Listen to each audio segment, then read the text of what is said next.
एक सुंदर से तालाब में बहुत सारी रंग बिरंगी मछलियाँ बहुत इक्किता से रहती थी।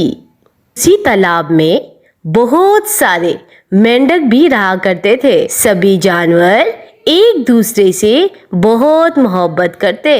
उस तालाब की एक मछली रानी का नाम सोना था और एक मछली का नाम चांदनी था। सभी तालाब के जानवर अपनी समस्या लेकर इसी दो मछलियों के पास आती और ये दो मछलियां अपनी अक्लमंदी से सारे जानवरों के समस्याओं का हल निकालती। एक दिन दो मछेरे तालाब पर मछलियां पकड़ने आते हैं।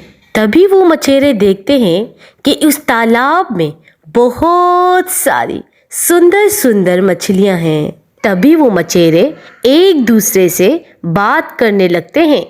तभी अर्जुन राजू से कहता है, देखो राजू, इस तालाब में कितनी सुंदर सुंदर मछलियां हैं। हम इन मछलियों को ले जाकर बाजार में भी बेच सकते हैं और फिर हम इसकी बहुत सारे पैसे कमा सकते हैं। तभी राजू कहता है, वाह अर्जुन, तुम्हारा दिमाग तो बहुत चलने लगा है। हम इन मछलियों में कुछ मछलियों से अपने पेट भर देंगे और बाकी मछलियां बाजार में ले जाकर बेच देंगे और बहुत सारे पैसे कमाएंगे। अर्जू और राजू ये सारी बात कर ही रहे थे।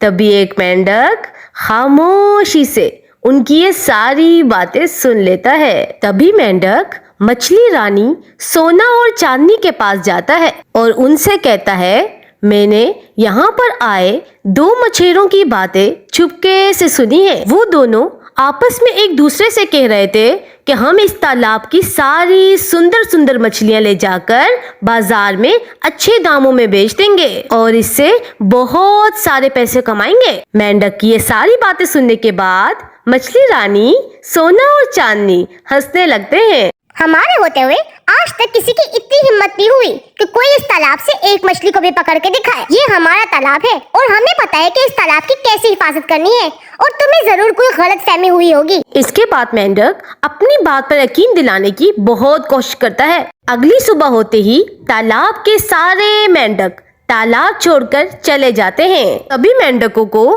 तालाब छोड़ के जाते देखते हुए सोना मछली कहती है, कितने बेवकूफ है ये मेंढक, कितना डरते हैं, बहुत डरपोक हैं।